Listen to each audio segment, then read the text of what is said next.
Good morning dear student. आज की class में हम लोग सॉल्व करेंगे साधारण एवं चक्रविधि व्यास के क्वेश्चन नंबर 23 से। इसके पहले ऑलरेडी मैंने डियर स्टूडेंट 3 क्लास ले रखा हूँ साधारण एवं चक्रविधि व्यास पर, जिसमें मैंने आपको बेसिक कॉन्सेप्ट के साथ साथ क्वेश्चन नंबर 1 से लेकर के क्वेश्चन नंबर 22 तक के सारे प्रश्नों का सॉल्यूशन बिल्कुल शानदार तरीके से करवाया है। यदि वो वीडियोज आपने अभी तक नहीं देखा है तो जरूर देखिएगा, डिस्क्रिप्शन में उसका लिंक मिल जाएगा। डियर स्टूडेंट, आज की क्लास में हम लोग सॉल्व करेंगे क्वेश्चन नंबर 23। एक बात और मैं आपको बता दूं डियर स्टूडेंट, जितनी भी क्लासेस हमारी आईईआरटी एंट्रेंस एग्जाम 2024 के लिए होती है, टोटल क्लासेस बिल्कुल फ्री ऑफ कॉस्ट यूट्यूब पर होती है। तो यदि कोई भी स्टूडेंट या कोई भी आपका दोस्त या कोई भी आपका रिलेटिव आईईआरटी एंट्रेंस एग्जाम 2024 की बिल्कुल फ्री ऑफ कॉस्ट कंप्लीट तैयारी करना चाहता है, तो हमारे चैनल ओडी स्टडी पॉइंट के बारे में सजेस्ट कर सकते हैं। इसके पहले ऑलरेडी मैंने आईईआरटी एंट्रेंस एग्जाम 2023 के लिए बिल्कुल शानदार तरीके से तैयारी करवाया था, जिसमें डियर स्टूडेंट केवल और केवल यूट्यूब के माध्यम से 150 प्लस स्टूडेंट का सिलेक्शन हुआ है आईईआरटी कॉलेज में। आप सोच रहे होंगे डियर स्टूडेंट कि 150 प्लस स्टूडेंट का सिलेक्शन तो कुछ ज्यादा नहीं है, लेकिन आपकी जानकारी के लिए मैं आपको बता दूं आईईआरटी कॉलेज में टोटल सीटों की संख्या है वो आपका 975 है। तो 975 में 150 प्लस सीटों पर यूट्यूब के माध्यम से सिलेक्शन दिलाना बहुत बड़ी बात है। इस बार डियर स्टूडेंट हमारा टारगेट है 500 प्लस, यानी कि 500 प्लस स्टूडेंट का सिलेक्शन यूट्यूब के माध्यम से करवाऊंगा, बस आपके साथ की जरूरत है। डियर स्टूडेंट, बिल्कुल शानदार तरीके से हम आईईआरटी एंट्रेंस एग्जाम 2024 की तैयारी कराने वाला हूं, जिसमें आपको किसी भी प्रकार का कोई भी दिक्कत नहीं आने वाला है। बिल्कुल शानदार तरीके से चैप्टर वाइज क्वेश्चन का सॉल्यूशन करवाऊंगा, उनके कॉन्सेप्ट बताने वाला हूं, प्रीवियस ईयर पेपर सेट का सॉल्यूशन करवाने वाला हूं, मोस्ट एक्सपेक्टेड क्वेश्चन का सॉल्यूशन करवाने वाला हूं, मोस्ट इंपॉर्टेंट क्वेश्चन की सीरीज लेकर आने वाला हूं। यानी कि मैक्सिमम प्रयास है कि डियर स्टूडेंट कि maximum number of student select हो पाए हमारे चैनल ओडी स्टडी पॉइंट के माध्यम से। तो डियर स्टूडेंट, स्टार्ट करते हैं आज की क्लास। देखते हैं क्वेश्चन नंबर 23। तो जो आपका क्वेश्चन नंबर 23 है, काफी लेंथी क्वेश्चन है। यदि आपके एग्जाम में इनकेस तो ऐसा क्वेश्चन आता नहीं है, यदि आपके एग्जाम में ऐसा क्वेश्चन आ भी जाता है तो आप स्किप कर दीजिए, यानी उस क्वेश्चन को आपको सॉल्व नहीं करना है। यदि आप ऐसे क्वेश्चन सॉल्व करेंगे क्वेश्चन नंबर 23 की तरह, तो ऐसे क्वेश्चनों को सॉल्व करने में आपको 5 से 6 मिनट लग सकता है, जबकि आपको भी पता है टाइम का बाउंडेशन होता है। तो ऐसे क्वेश्चन को जरूर स्किप कर दीजिएगा। इन 5 से 6 मिनट को यदि आप दूसरे क्वेश्चन को देंगे तो आप 3 से 4 क्वेश्चन 100% सॉल्व कर पाएंगे। तो इसकी बजाय आप 3 से 4 क्वेश्चन सॉल्व करिए, ना कि एक क्वेश्चन, क्योंकि प्रत्येक क्वेश्चन आपको 4 नंबर देकर जाने वाला है। तो डियर स्टूडेंट, हम देखते हैं क्वेश्चन नंबर 24 को। तो ध्यान से समझिएगा क्वेश्चन नंबर 24 को। बोला है कोई धन साधारण ब्याज की दर से 4 वर्ष में 924 तथा 7 वर्ष में 1092 हो जाता है, तो ब्याज की दर क्या है ये आपको बताना है। दो आपका क्वेश्चन नंबर 24 है, साधारण ब्याज का क्वेश्चन है, बिल्कुल सिंपल सा क्वेश्चन है। आप ध्यान से समझिएगा, क्लियर तरीके से आपको समझ में आएगा। बोला है कि 4 वर्ष का जो आपका साधारण ब्याज, 4 वर्ष का जो टोटल पैसा है 924 रुपया साधारण ब्याज की दर से, और 7 वर्ष का आपका 1092 है। तो 4 वर्ष का मिश्र धन, जो 4 वर्ष का मिश्र धन दे रखा है डियर स्टूडेंट, वो आपको दे रखा है 924 रुपया।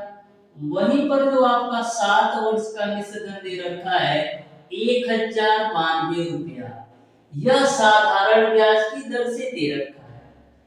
तो आप यह सोचिए कि 7 साल का जो मिश्र धन है 1092 है, और 4 साल का जो मिश्र धन है 924 रुपया है। तो 924 से 1092 क्यों हुआ? 924 से 1092 डियर स्टूडेंट इसलिए हुआ क्योंकि इसमें 3 साल का साधारण ब्याज जुड़ा हुआ है। 924 से 1092 इसलिए हुआ क्योंकि इसमें 3 साल का साधारण ब्याज जुड़ा हुआ है। यानी कि 1092 में से यदि 924 घटा दूं तो हमको 3 वर्ष का साधारण ब्याज पता चल जाएगा। तो 1092 में से 924 घटाओ तो 12 में से 4 जाएगा 8, फिर 8 में से 2 जाएगा 6, फिर 10 में से 1 जाएगा 9। यानी 3 वर्ष का आपने साधारण ब्याज निकाल लिया 168 रुपया। अब आपको पता है कि जो आपका साधारण ब्याज होता है प्रत्येक वर्ष समान होता है। यानी यदि पहले वर्ष का साधारण ब्याज 50 रुपया है तो दूसरे वर्ष का भी 50 होगा और तीसरे वर्ष का भी 50 होगा। तो 3 वर्ष का साधारण ब्याज 168 रुपया है तो 1 वर्ष का साधारण ब्याज क्या होगा? तो 1 वर्ष का साधारण ब्याज ज्ञात करने के लिए क्या करेंगे? 168 में 3 से डिवाइड कर दो तो 3 पंजे 15, 3 छक 18। यानी 1 वर्ष का जो साधारण ब्याज आपका आ गया, 1 वर्ष का जो आपका साधारण ब्याज आ गया वो आपका आ गया 56 रुपया। अब डियर स्टूडेंट जो 4 वर्ष का मिश्रधन है 924 रुपया, यानी कि इस 924 रुपया में आपको 4 साल का साधारण ब्याज भी जुड़ा हुआ है। इस 924 रुपया में 4 साल का साधारण ब्याज भी जुड़ा हुआ है। तो हम 4 वर्ष का साधारण ब्याज निकाल लेते हैं तो क्या होगा? 4 गुणे 56, क्योंकि 1 साल का 56 रुपया साधारण ब्याज है तो 4 साल का 4 गुणे 56 हो जाएगा। तो 4 छक 24 और 4 पचे 20 तो 22। यानी कि इस 924 रुपया में 224 रुपया साधारण ब्याज जुड़ा हुआ है। अब तुम मूलधन निकाल सकते हो। तो मूलधन कैसे निकालोगे? इस 4 साल के मिश्रधन में से 4 साल का साधारण ब्याज घटा दो। तो 4 साल का जब साधारण ब्याज घटाओगे 924 में से 224 तो मिल जाएगा आपको 700 रुपया। अब आप आसानी से क्वेश्चन को सॉल्व कर सकते हो। आपको क्वेश्चन में बताना है कि ब्याज की दर क्या है। आपको क्वेश्चन में बताना है ब्याज की दर क्या है। तो साधारण ब्याज बराबर क्या होता है? मूलधन गुणे दर गुणे समय बटा 100। तो यहाँ पर साधारण ब्याज की वैल्यू कितना है? 4 साल का साधारण ब्याज है 224 रुपया बराबर मूलधन 700 गुणे दर ज्ञात करना है। समय कितना आएगा? 4 साल, क्योंकि 4 साल का साधारण ब्याज है बट्टे का आप कर दो 100। दूसरे जीरो से जीरो को 4 में 4 से काटेंगे तो 4 7 से 7 3 21 7 9 14, फिर 4 से काटो तो 4 32। यानी आर की जो वैल्यू आ जाएगी वो आपको मिल जाएगा 8%। इस तरीके से डियर स्टूडेंट आपका जो आर का मान होगा वो आपका 8% हो जाएगा। यानी कि डियर स्टूडेंट क्वेश्चन नंबर 24 का जो राइट आंसर होगा, क्वेश्चन नंबर 24 का जो राइट आंसर होगा वो आपका ऑप्शन नंबर सी बिल्कुल राइट आंसर हो जाएगा। बिल्कुल शानदार तरीके से मैंने आपको बताया है, आपको क्लियर समझ में आया होगा। अब देखिएगा डियर स्टूडेंट क्वेश्चन नंबर 25। प्रत्येक क्वेश्चन को बिल्कुल कॉन्सेप्ट के साथ आपको बताने वाला हूं, बस 1 से 2 बार अच्छी तरीके से समझ लीजिए। आपको कहीं से भी किसी भी प्रकार का कंफ्यूजन नहीं होने वाला है। तो क्वेश्चन नंबर 25 आपका है, ध्यान से देखिएगा। बोला है एक ऋण जिनका 7% वार्षिक दर से 4 वर्ष बाद रुपया 2216 दे है को चुकाने के लिए वार्षिक किस्त कितनी होगी ये बताना है। यानी कि 4 साल में 2216 रुपया को चुकाने के लिए वार्षिक किस्त कितनी देनी पड़ेगी ये आपको बताना है। तो बिल्कुल आप ध्यान से समझिएगा, मैं बिल्कुल साधारण तरीके से बताने वाला हूँ। आप मान लो डियर स्टूडेंट की मूलधन जो आपका पी की वैल्यू है वो आपका 100 रुपया है। तो पहले साल का मिश्रधन क्या होगा? पहले साल का मिश्रधन क्या होगा? तो यहाँ पर लिख लेते हैं पहले वर्ष का मिश्रधन। तो पहले वर्ष का मिश्रधन क्या होगा? पहले वर्ष का मिश्रधन तो आपका 100 रुपया रहेगा, क्योंकि इस पर कोई भी ब्याज नहीं लग रहा है। पहले साल 100 रुपया है तो 100 रुपया रहेगा। अब देखो दूसरे वर्ष का मिश्रधन, दूसरे वर्ष का मिश्रधन क्या होगा? तो दूसरे वर्ष का जो मिश्रधन होगा वो मूलधन प्लस का साधारण ब्याज होगा। तो मूलधन तो 100 रुपया है प्लस का 1 साल का साधारण ब्याज आएगा। तो 1 साल का साधारण ब्याज क्या होगा? मूलधन गुणे दर की वैल्यू 7 पूरे समय 1 साल बटे का 100। यहाँ तक आपको क्लियर है? यानी आपको मिल जाएगा 100x और 7x 107x बटे का 100। ये आपका दूसरे साल का मिश्र धन हो जाएगा। वहीं पर हम तीसरे साल का मिश्र धन निकाल लेते हैं। तो तीसरे वर्ष का मिश्रण, तो तीसरे वर्ष का मिश्रण के रूप में क्या आएगा? मूलधन आएगा और 2 साल का साधारण ब्याज आएगा। तो मूलधन तो आपका 100 रुपया है और 2 साल का साधारण ब्याज क्या होगा? मूलधन गुणे दर गुणे समय बटे का 100। तो यहां से इसको आप सॉल्व कीजिएगा 100x और 14x, यानी 114x बटे का 100 आ जाएगा। ये आपका 3 साल का मिश्रण हो गया। अब आप 4 वर्ष का मिश्रण निकाल लो। तो 4 वर्ष का मिश्रण, तो 4 वर्ष का मिश्रण क्या होगा? जो 4 वर्ष का मिश्रण होगा डियर स्टूडेंट, वो मूलधन प्लस का 3 साल का साधारण ब्याज होगा। तो 3 साल का साधारण ब्याज क्या होगा? मूलधन गुणे दर गुणे समय बटे का 100। तो यहां से आप सॉल्व कीजिएगा तो मिल जाएगा आपको 121x बटे का 100। यहां तक आपको क्लियर है? अब डियर स्टूडेंट, इन चारों साल के मिश्रण का जो योग है वो आपका दे रखा है 2216 रुपया। तो चारों साल के मिश्रण को हम आपस में ऐड कर देते हैं। तो पहले साल का 100 रुपया है, दूसरे साल का 107 x बटे का 100 है और तीसरे साल का 114 x बटे का 100 है। फिर चौथे साल का 121 x बटे का 100 है और इनका जो योग है वो आपका 2216 रुपया है। कितना है? 2216 रुपया है। यहाँ तक क्लियर है? अब इसको हल कर दो। तो एलसीएम कितना आएगा? एलसीएम तो आपका आएगा 100। यहाँ पर आपका आएगा 100x प्लस का 107x प्लस का 114x प्लस का 121x अब बराबर आपका हो जाएगा 2216 रुपया। अब देखो 1 2 3 400 ये हो गया। उसके बाद से 14 और 7 21 21 दूना कितना होगा? 42। ठीक है ना? 14 7 21 21 दूना 42, यानी कि 442x बटे का 100 बराबर आपका हो जाएगा 2216 रुपया। 2216 रुपया। एक बार चेक कर लेते हैं डाटा में कुछ दिक्कत है क्या। तो यहाँ पर डियर स्टूडेंट आपका 2216 है। ठीक है, ठीक है। तो यहाँ पर आपका 100 107 114 और 121, तो आपका 21 दूना 42। ठीक है। तो यहाँ से डियर स्टूडेंट हम करते क्या है, यहाँ पर कुछ ना कुछ गड़बड़ लग रहा है, देख लेते हैं। तो यहाँ पर आपका 2216 ही है। ठीक है, ठीक है, ठीक है, ठीक है ना? यहाँ तक आपको कोई दिक्कत नहीं है। अब देखो यहाँ पर हम 2 से काट लेते हैं तो आपका हो जाएगा 2 दूना 4, फिर 2 दूना 4, फिर 2 एकम 2, फिर ये आपका 2 25 सही में आपका 100 हो जाएगा। ठीक है ना? यहाँ तक आपको क्लियर है? ठीक है, यहाँ तक आपको क्लियर है? यहाँ पर डियर स्टूडेंट जो आपका 2216 दिया है ये आपका 2210 होना चाहिए। वही मैं सोच रहा हूँ क्वेश्चन में कहीं ना कहीं मिस्टेक है। ये आपका जो 2216 दिया है ये आपका 2210 होना चाहिए, तभी आपका क्वेश्चन सेट होगा। तो ये आपका 2210 होगा। अब देखो 221 एकम 221 होगा, जीरो उधर जाएगा। तो यहाँ से x की वैल्यू कितना आएगा? 50 गुणे 10 यानी 500। तो इसको आप करेक्ट कर लीजिएगा। जो आपका 4 साल का मिश्रण है 2210 रुपया होगा। इस तरीके से डियर स्टूडेंट क्वेश्चन नंबर 25 का जो राइट आंसर होगा, क्वेश्चन नंबर 25 का जो राइट आंसर होगा वो आपका ऑप्शन नंबर डी सही हो जाएगा। इसको आप करेक्ट कर लीजिएगा। जो 4 वर्ष का मिश्रण 2216 दिया रखा है वो आपका 2210 होगा। अब देखिएगा डियर स्टूडेंट क्वेश्चन नंबर 26, तो बिल्कुल आप ध्यान से देखिएगा क्वेश्चन नंबर 26 को। क्वेश्चन नंबर 26 भी आपका बिल्कुल सिंपल सा क्वेश्चन है। ध्यान से देखिएगा क्वेश्चन नंबर 26 को।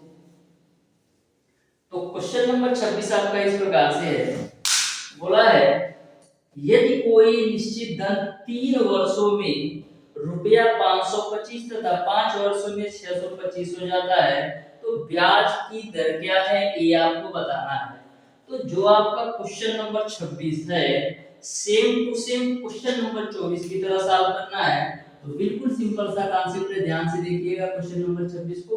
बोला है यदि कोई निश्चित धन 3 वर्षों में रुपया 525, यानी कि 3 वर्ष का मिश्र धन जो दे रखा है वो आपको कितना दे रखा है, वो आपको दे रखा है 525, और वहीं पर जो आपका 5 वर्ष का मिश्र धन है वो आपका है, सॉरी 500 कितना है, ये आपका है 525 और 625, 525 और 625 है, 5 वर्ष का आपका है कितना, 625 रुपया है। तो ब्याज की दर क्या है ये आपको बताना है। ये आपका 575 है, ये आपका 575 है। तो 3 वर्ष का जो मिश्र धन है वो आपका 575 दे रखा है, और 5 वर्ष का जो मिश्र धन है वो आपका 625 रुपया है। तो 575 से 625 क्यों हो रहा है, 575 से 625 इसलिए हो रहा है क्योंकि 625 रुपया में 2 वर्ष का साधारण ब्याज जुड़ा हुआ है। तो यहाँ से यदि मैं 625 में से 575 घटाऊं तो 2 वर्ष का आपको साधारण ब्याज पता चल जाएगा। तो 625 में से 575 घटाओगे तो आपको मिल जाएगा 50 रुपया, यानी 2 वर्ष का जो साधारण ब्याज है 50 रुपया। तो 1 वर्ष का साधारण ब्याज कितना हो जाएगा, 25 रुपया, क्योंकि जो आपका साधारण ब्याज होता है प्रत्येक वर्ष समान होता है। अब यहाँ पर आप 3 वर्ष का साधारण ब्याज निकालो तो 1 वर्ष का 25 रुपया, तो 3 वर्ष का कितना हो गया, 75 रुपया। यानी कि जो 3 वर्ष का मिश्र धन 575 रुपया है, इसमें आपका 75 रुपया साधारण ब्याज जुड़ा हुआ है। जो आपका 3 वर्ष का मिश्र धन 575 रुपया है, इसमें 3 वर्ष का साधारण ब्याज 75 रुपया जुड़ा हुआ है। तो अब मूलधन तो निकाल ही सकते हो, मूलधन निकालने के लिए क्या करेंगे, 3 वर्ष के मिश्र धन में से 3 वर्ष का ब्याज घटा दो, तो 575 में से 75 घटाओगे तो 500 आ जाएगा। अब आप निकाल सकते हो दर की वैल्यू, तो देखो कैसे निकालोगे, दर ये तो निकालना है, दर की वैल्यू आराम से निकाल सकते हो। तो देखो साधारण ब्याज बराबर मूलधन गुणे दर गुणे समय बटा 100, तो साधारण ब्याज 3 वर्ष का है 75 रुपया, मूलधन गुणे दर समय आपका है 3 साल बटे का 100। ये देखो 3 से 3 जीरो खर्चा में 5 से काटो तो 15 बार में जाएगा, फिर 3 से काटोगे तो 5 बार में जाएगा, यानी r की जो वैल्यू आएगी वो आपका 5% मिल जाएगा। इस तरीके से क्वेश्चन नंबर 26 का जो राइट आंसर होगा डियर स्टूडेंट, वो आपका ऑप्शन नंबर बी सही रहेगा। ऑप्शन नंबर बी बिल्कुल राइट आंसर होगा। इस तरीके से आप देख सकते हैं कि ये स्टूडेंट किसी भी क्वेश्चन को मैक्सिमम आप 30 सेकंड के अंदर सॉल्व कर सकते हो, बस आपका कॉन्सेप्ट पता होना चाहिए। तो बिल्कुल शानदार तरीके से प्रत्येक क्वेश्चन का कॉन्सेप्ट बताने वाला हूं। यदि आपको आईईआरटी कॉलेज में 100% एडमिशन ही लेना है तो किसी भी क्वेश्चन को मिस नहीं कीजिएगा, क्योंकि एक एक क्वेश्चन आपके लिए अति महत्वपूर्ण है, जिससे आपको कहीं से भी किसी भी प्रकार का प्रॉब्लम ना आए। अब देखिएगा डियर स्टूडेंट क्वेश्चन नंबर 27। तो क्वेश्चन नंबर 27 को आप ध्यान से देखिएगा। बोला है किसी व्यक्ति ने स्टेट बैंक में लगातार 3 वर्ष तक 9% साधारण ब्याज पर प्रत्येक वर्ष के आरंभ में एक निश्चित धनराशि जमा की। यदि 3 वर्ष बाद बैंक में इसका रुपया 1770 जमा हो गया तो ज्ञात कीजिए उसने प्रति वर्ष कितना रुपया जमा किया। क्वेश्चन को बिल्कुल ध्यान से समझिएगा। बोला है प्रत्येक वर्ष के आरंभ में निश्चित धनराशि जमा की, आरंभ में निश्चित धनराशि जमा की, तो आपको बताना है कि प्रति वर्ष कितना रुपया जमा किया, प्रति वर्ष कितना रुपया जमा किया ये आपको बताना है। तो सबसे पहले मैं मान लेता हूं कि प्रति वर्ष उसने x रुपया जमा किया। मैं मान लेता हूं प्रति वर्ष उसने x रुपया जमा किया। प्रति वर्ष जमा राशि, तो प्रति वर्ष जमा राशि में मान लेता हूं x रुपया है, ठीक है। तो सबसे पहले हम करेंगे क्या, पहले साल का मिश्र धन निकालेंगे, फिर दूसरे साल का मिश्र धन निकालेंगे, फिर तीसरे साल का मिश्र धन निकालेंगे। ध्यान में रखिएगा 3 वर्ष पश्चात पूछा है और जो जमा पैसा कर रहा है वो वर्ष की स्टार्टिंग में ही कर रहा है, तो हम निकालेंगे पहले वर्ष का मिश्र धन। तो पहले वर्ष का मिश्र धन क्या होगा? जो पहले वर्ष का मिश्र धन होगा वो आपका मूलधन प्लस का साधारण ब्याज है। तो मूलधन तो मैंने माना है 100 रुपया, प्लस का साधारण ब्याज क्या होगा? साधारण ब्याज आपका क्या होगा? मूलधन गुणे दर गुणे समय, तो 1 साल आएगा बट्टे का 100, यहाँ से साल कीजिएगा तो आपको मिल जाएगा 109x बट्टे का 100। ये आपका पहले वर्ष का मिश्रण। अब हम निकाल लेते हैं दूसरे वर्ष का मिश्रण। तो दूसरे वर्ष का मिश्रण निकालेंगे क्या होगा? तो मूलधन 100 रुपया आएगा प्लस का 2 वर्ष का साधारण ब्याज, तो मूलधन गुणे दर, मूलधन गुणे दर गुणे समय आपका 2 साल है बट्टे का 100 हो जाएगा। तो यहाँ से आप साल कीजिएगा तो 118x बट्टे का 100 मिल जाएगा। अब हम 3 साल का मिश्रण निकालेंगे, यानी कि तीसरे वर्ष का मिश्रण निकालेंगे तो क्या होगा? मूलधन प्लस 3 साल का साधारण ब्याज, तो मूलधन गुणे दर गुणे समय बट्टे का 100। तो यहाँ से आप साल करोगे तो 127x बट्टे का 100 मिल जाएगा। यहाँ तक आपको क्लियर है। अब डियर स्टूडेंट, क्वेश्चन में ऐसा बोला गया है कि 3 वर्ष बाद बैंक में इसका 1770 रुपया हो जाता है, यानी कि पहले वर्ष का मिश्रण, दूसरे वर्ष का मिश्रण और तीसरे वर्ष का मिश्रण मिलाकर के जो टोटल पैसा हो जाता है वो आपका 1770 रुपया हो जाता है। तो पहले वर्ष का 109x बट्टे का 100 ले लो, दूसरे वर्ष का 118x बट्टे का 100 ले लो और तीसरे वर्ष का 127x बट्टे का 100 ले लो। आज जो टोटल पैसा होता है 1770 रुपया हो जाता है। यहाँ तक आपको क्लियर है। अब देखना जोड़ दो सबको, तो 18 9 27 27 गुना 14 यानी कि 354x बट्टे का 100 बराबर आपको मिल जाएगा 177 जीरो। अब देखो 177 एकम 177 जीरो हो जाएगा और 177 गुना आपका हो जाता है 354। दूर से काटेंगे तो 50 बार में, तो x की वैल्यू आ जाएगी 50 गुणे 10 यानी कि 500। यानी कि प्रत्येक वार्षिक किस्त जो प्रतिवर्ष जमा राशि है वो आपका 500 रुपया आएगा। यानी कि क्वेश्चन नंबर 27 का डियर स्टूडेंट आपका ऑप्शन नंबर ए बिल्कुल राइट आंसर होगा। ऑप्शन नंबर ए बिल्कुल सही आंसर होगा। तो देख सकते हो कितना सिंपल सा क्वेश्चन है। मैंने पहले वर्ष का मिश्रण, दूसरे वर्ष का मिश्रण और तीसरे वर्ष का मिश्रण निकाल के इनका जो योग है 1770 के बराबर कर दिया, तो हमको प्रति वर्ष जमा राशि मिल गई। अब देखिएगा डियर स्टूडेंट क्वेश्चन नंबर 28। तो क्वेश्चन नंबर 28 को आप बिल्कुल ध्यान से समझिएगा। प्रत्येक क्वेश्चन को बिल्कुल कॉन्सेप्ट से सॉल्व कराने वाला हूं, बस आपको प्रत्येक क्वेश्चन को बिल्कुल ध्यान से समझना है।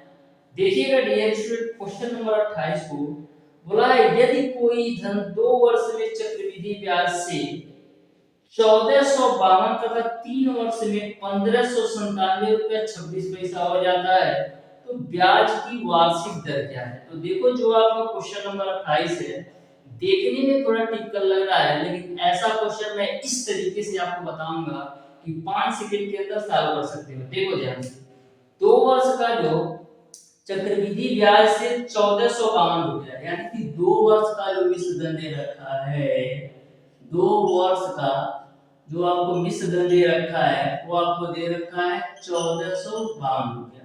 वहीं पर आपको 3 वर्ष का जो मिश्रधन दे रखा है वो आपको कितना दे रखा है? वो आपको दे रखा है 1597 रुपया 20 पैसा। कितना दे रखा है? 1597 रुपया 20 पैसा। अब आप ये सोचिए कि 2 वर्ष का मिश्रधन आपका 1452 है और 3 वर्ष का मिश्रण 1597 रुपया 20 पैसा है। तो 1452 से 1597 रुपया 20 पैसा इसलिए हो रहा है क्योंकि जो आपका 2 वर्ष का मिश्रधन है इस पर भी ब्याज जुड़कर आ रहा है। ये बात आपको समझना है डियर स्टूडेंट। 2 वर्ष का जो चक्रवृद्धि ब्याज से 1452 रुपया है, लेकिन 3 वर्ष का 1597 रुपया 20 पैसा इसलिए है क्योंकि 1597 रुपया में 1452 रुपया का भी ब्याज जुड़ा हुआ है, यानी कि 1452 रुपये के ब्याज जोड़ करके ये आपका 1597 रुपया होगा। क्योंकि आपको भी पता है कि जो आपका चक्रवृद्धि ब्याज की गणना की जाती है, मूलधन के साथ ब्याज पर भी ब्याज की गणना की जाती है, यानी कि 1597 रुपया में 1452 का ब्याज भी जुड़ा हुआ है। तो हम देख लेते हैं कितना ब्याज जुड़ा हुआ है। तो 1597 रुपया 20 पैसा में से 1452 घटाओ तो आपको क्या मिल जाएगा, ब्याज मिल जाएगा। कितने साल का, 1 वर्ष का ब्याज। तो देखो 2 जीरो है तो 2 जीरो आएगा ही, 7 में से 2 जाएगा 5, फिर 9 में से 5 जाएगा 4, फिर उसके बाद से आपका 15 में से 14 जाएगा 1, यानी कि जो आपका चक्रवृद्धि ब्याज मिल रहा है 145 रुपया 20 पैसा, किस पर, 1452 रुपया पे 145 रुपया 20 पैसा ब्याज मिल रहा है। अब दर निकाल सकते हो। तो देखो 145 रुपया 20 पैसा ब्याज मिला था, कितना पे, 1452 रुपया पे। आप परसेंटेज में चेंज करने के लिए 100 से गुणा कर दो। अब देखो जब 100 से गुणा करोगे ये दशमलव खत्म हो जाएगा, तो यहाँ पर आपको हो जाएगा 145 20 बटे का 152, सॉरी 1452। तो देखो 1452, तो 1452 एक 1452 और 0 चल जाएगा, यानी r की जो वैल्यू आएगी वो आपका 10% हो जाएगा। इस तरीके से क्वेश्चन नंबर 28 का आपका जो राइट आंसर होगा डियर स्टूडेंट, वो आपका ऑप्शन नंबर डी सही हो जाएगा। मैंने कुछ नहीं किया, जो दो आपका 2 वर्ष का मिश्रधन था और ये आपका 3 वर्ष का मिश्रधन, तो है 1597 क्यों हो रहा है, क्योंकि 1452 पर ब्याज मिल रहा है। तो मैंने ब्याज निकाला 145 रुपए 20 पैसा आ रहा है, यह 145 रुपए 20 पैसा 1452 पर ब्याज मिल रहा है, परसेंटेज में चेंज करने के लिए 100 से गुणा कर दिया। बहुत ही सिंपल कॉन्सेप्ट बताने वाला हूं। ऐसा ही आपको एक क्वेश्चन और देखने को मिलेगा, जो कि आपको मिलेगा डियर स्टूडेंट क्वेश्चन नंबर 29। देखो सेम कॉन्सेप्ट पर पूछा गया है क्वेश्चन नंबर 29। तो देखो मैं इसी पे बता देता हूं क्वेश्चन नंबर 29 को भी आप ध्यान से देखो। सेम कॉन्सेप्ट पर क्वेश्चन नंबर आपका 29 भी पूछा गया है। सेम कॉन्सेप्ट पर क्वेश्चन नंबर 29 पूछा गया है। तो देखो यहां पर क्वेश्चन नंबर 29 में बोला गया है कि एक धन चक्रवृद्धि ब्याज की दर से 2 वर्ष में 9680 तथा 3 वर्ष में 10,648 हो जाता है। यदि ब्याज दर प्रतिवार्षिक हो तो धन और ब्याज दर बताना है। इसमें क्या बनाया है, आपको मूलधन के साथ साथ ब्याज की दर बताना है। तो सबसे पहले हम दर निकाल लेते हैं। दर कैसे निकालेंगे, क्वेश्चन नंबर 28 की तरह। तो देखो 2 वर्ष का जो मिश्रधन दे रखा है वो आपको 9,680 रुपया दे रखा है, और जो 3 वर्ष का मिश्रधन दे रखा है 10,648 रुपया आपको दे रखा है। तो सबसे पहले हम ब्याज निकाल लेते हैं कि कितना ब्याज मिला, कि आपका 9,680 से बढ़कर आपका 10,648 हो गया। तो 10,648 इसीलिए हुआ क्योंकि 9,680 रुपया पर भी ब्याज मिला हुआ है।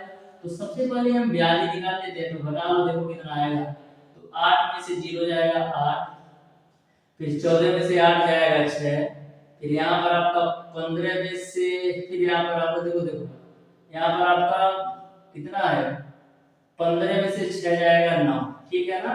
यहाँ पर 9 में से 9 जाएगा 0, यानी कि 968 रुपया ब्याज मिल रहा है। किस पर, 9,680 रुपया पर 968 रुपया ब्याज मिल रहा है। इसीलिए 3 वर्ष का मिश्रधन जो है 10,648 रुपया मिल रहा है।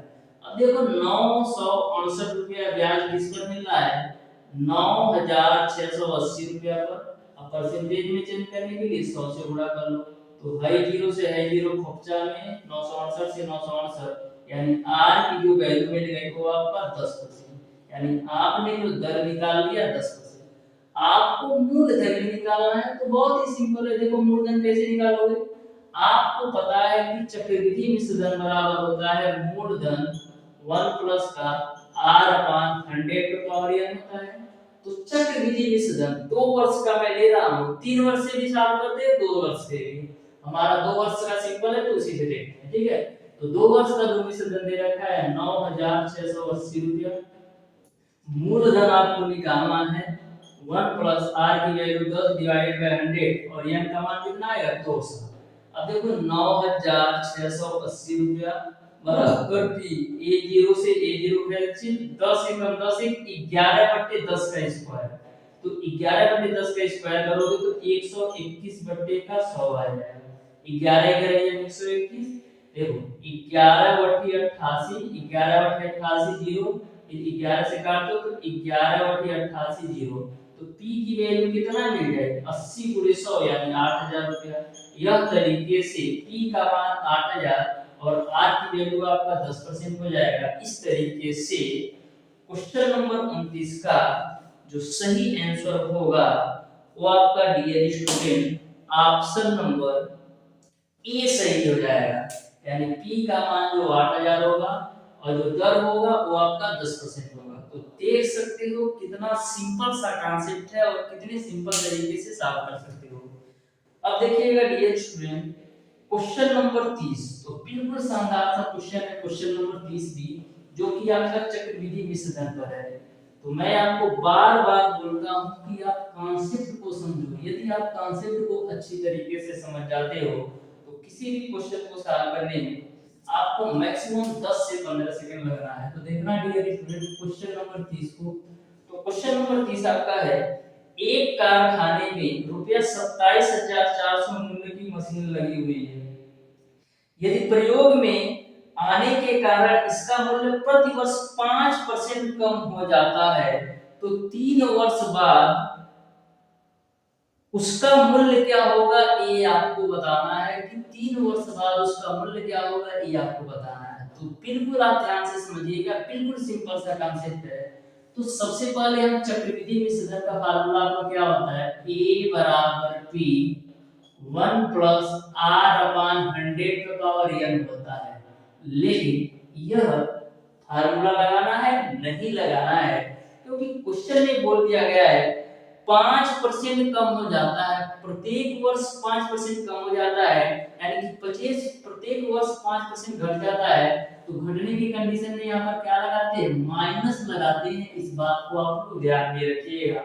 चाहे आपकी जनसंख्या घट रही हो या किसी भी मशीन का मूल्य घट रहा हो या किसी भी चीज की वैल्यू अगर घट रही हो तो फार्मूले में आपको माइनस जरूर लगा देना है, नहीं तो आपका पूरा क्वेश्चन गलत हो जाएगा। अब देखना डियर स्टूडेंट a बराबर p की जो वैल्यू दे रखा है वो आपका होगा 27,400। जो p की वैल्यू होती है डियर स्टूडेंट करेंट टाइम में जो किसी भी वस्तु का मूल्य हो, किसी भी मशीन का मूल्य हो या कहीं की जो प्रेजेंट टाइम में जनसंख्या है वो आपका p की वैल्यू में होता है। तो ये आपका हो जाएगा 27,400। 1 माइनस r की वैल्यू है 5 डिवाइडेड बाय 100। कितने साल बाद, 3 साल बाद का निकालना है तो ये की वैल्यू 3 कर लो बस। तो 27,400 गुणे 19/20 गुणे 19/20 गुणे 19/20। अब देखो है दो जीरो से है दो जीरो खुपचा में 2 से काटना तो देखो 2 एकम 2 2 3 6 2 7 14, यानी आपको मिल जाएगा 137 गुणे 19 गुणे 19 गुणे 19। और नीचे में क्या है, नीचे में आ जाए 20 दूना 40। अब एक साल करके बता देना डियर स्टूडेंट सही आंसर क्या होगा। करना क्या है, कैलकुलेट करके बता दो बस। तो इसका आंसर आप कमेंट बॉक्स में कमेंट करके बताइएगा। अब देखिएगा डियर स्टूडेंट क्वेश्चन नंबर 31। तो क्वेश्चन नंबर 31 को भी आप बिल्कुल शानदार तरीके से समझिएगा। जो आपका क्वेश्चन नंबर 31 है ऐसा क्वेश्चन है जो आपके एग्जाम में मैक्सिमम बार पूछा गया क्वेश्चन है। तो बिल्कुल आप ध्यान से समझिएगा। मैं इस तरीके से इस क्वेश्चन को बताऊंगा कि आपको कभी भी भूलने वाला नहीं है। ऐसा क्वेश्चन कभी भी आपसे पूछ लिया जाएगा तो मैक्सिमम आप 15 से 20 सेकंड के अंदर सॉल्व कर सकते हो। तो बिल्कुल आप ध्यान से समझिएगा। बोला है एक टेलीविजन का नगद मूल्य आपका 7500 रुपया है। यह रुपया 4000 नगद तथा 900 की 4 मासिक किस्तों में भुगतान करके भी प्राप्त किया जा सकता है। तो साधारण ब्याज की दर है। कोई आपका एक टेलीविजन है जिसका जो मूल्य है 7500 रुपया है, लेकिन यदि आप किस्त पर लेना चाहते हैं तो 4000 रुपया और 900 रुपए की 4 मासिक किस्तों में आप ले सकते हैं। यानी कि इस टेलीविजन को लेने के दो कंडीशन है, या तो आप नगद 7500 रुपया दे दो ले लो टेलीविजन को, या तो आप 4000 रुपया जमा करो और 900 रुपया 4 मासिक किस्त बनवा लो तो भी आप ले सकते हो। तो यहाँ पर देखना डियर स्टूडेंट बिल्कुल सिंपल सा इसका कॉन्सेप्ट है। तो सबसे पहले जो टेलीविजन का मूल्य जो है, टेलीविजन का जो मूल्य है वो आपका कितना है, 7500 रुपया आपके टेलीविजन का मूल्य है। लेकिन किस्त पर लेने पर उसका मूल्य कितना पड़ रहा है ये देख लेते हैं। किस्त पर टेलीविजन यानी टीवी का मूल्य देख लेते हैं कितना है। तो किस्त पर टेलीविजन का मूल्य कितना है, तो 4000 रुपया का आता मैं देगा और 900 रुपया के 4 किस्त देना, तो कितना हो जाएगा 9 चौक 3600 और 4000 यानी कि 7600 रुपया। यानी कि किस्त पर यदि आप इसी टेलीविजन को लेते हो तो आपको 100 रुपया ज्यादा देना पड़ रहा है। कितना ज्यादा, 100 रुपया ज्यादा देना पड़ रहा है, वो भी ब्याज के रूप में। यहाँ तक आपको क्लियर है, यहाँ तक आपको क्लियर है। अब डियर स्टूडेंट आप आगे ध्यान से देखिएगा इस क्वेश्चन को कैसे सॉल्व करना है। तो यहाँ पर डियर स्टूडेंट सारे डाटा मैंने बिल्कुल सही लिख रखा है, ठीक है कोई बात नहीं। तो पहले मंथ का आपका देख लेते हैं किस पहले मंथ